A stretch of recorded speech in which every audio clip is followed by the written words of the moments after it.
आज कळव्यामध्ये राज ठाकरे आले. महायुतीचा प्रचार करताना त्यांनी नवीन कुठला मुद्दा पुढे आणला काय?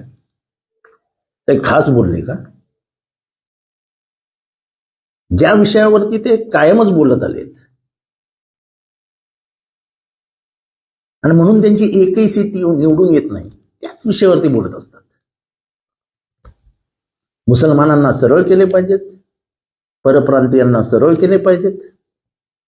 म्हणजे माझं तर मत असं झालंय की त्यांना कोणीतरी सुपारी दिली आहे का, या शिवसेनेच्या दोन्ही जागा पडतील असं बघ रे.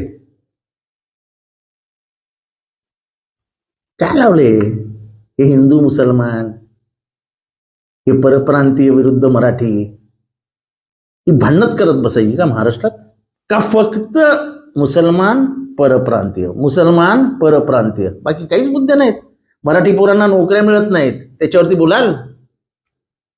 मुंबईतनं केंद्र सरकारचे अनेक मुख्य कार्यालय हे दिल्लीला हलवलेत, त्याच्याबद्दल बोलाल? Indian finance centre, international finance centre हे अहमदाबादला हलवलं, त्याच्याबद्दल बोलाल? करोडो रुपयातली, अब्जो रुपयाची बीकेसी मधली जमीन बुलेट ट्रेनला गेली, त्याच्याबद्दल बोलाल? इलेक्टोरल बॉन्ड्स मध्ये झालेला भ्रष्टाचार जो आंतरराष्ट्रीय स्कॅम आहे, त्याच्याबद्दल बोलाल? राज ठाकरे साहेब, तुमच्या इथं बोलण्याला मर्यादा आहेत. तुमचा किती अभ्यास आहे याची काही मला कल्पना नाहीये, पण फक्त दोनच विषय घेऊन तुम्ही अनेक वर्ष महाराष्ट्रात राजकारण करतायत आणि दोनच विषय घेऊन तुम्ही कुठेही जाऊ शकत नाही. तुमचा राजकारणाचा शेवटच दिसतोय. आग लावण्याची कामं बंद करा. समाज आता इतका मूर्ख राहिलेला नाही, समाजालाही सगळं समजतं.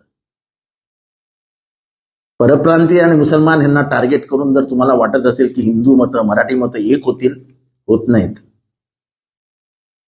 महिला भगिनींना गॅसचा किती त्रास होतोय, त्याचा खर्च किती येतोय, वाढलेल्या दुधाचा भावाचा खर्च किती येतोय, भाजी वाढली आहे, फळं वाढली आहेत, त्याचा किती त्रास होतो.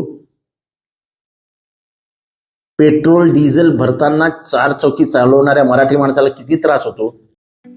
ठळक घडामोडींसाठी देशोन्नती न्यूज चॅनलला सबस्क्राईब करा आणि बेल आयकॉन प्रेस करा. मुंबई, पुणे, नागपूर, मराठवाडा असो का विदर्भ, राजकीय, सामाजिक, शैक्षणिक क्षेत्र असो का क्रीडा, सर्वच घडामोडीचे विश्लेषण पाहायला विसरू नका. फक्त देशोन्नती न्यूजवर.